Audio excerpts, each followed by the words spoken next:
over the last 4 years, and really going back longer, I've heard a lot from banks, particularly community banks, that, as I mentioned, were frustrated by this and surprised, I think, in some ways quite unfairly by suddenly being tagged with redlining.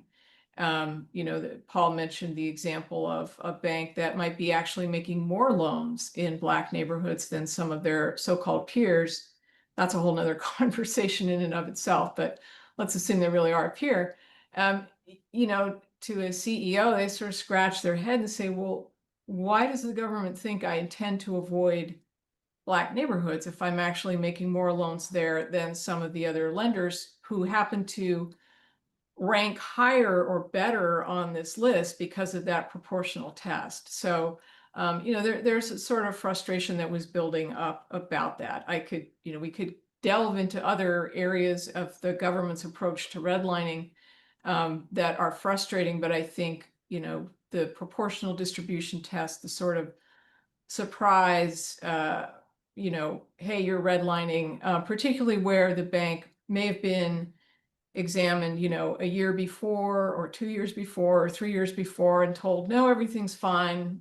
Nothing's really changed for that bank. And suddenly they are told that they have a redlining problem.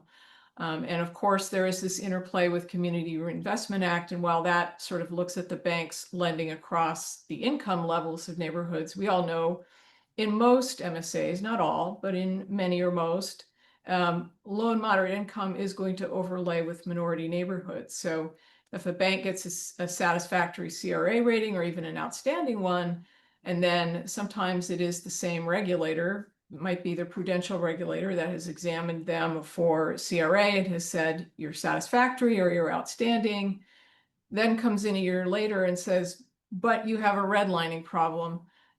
That's like having a bucket of cold water dumped on your head, and it is very difficult to sort of work through this.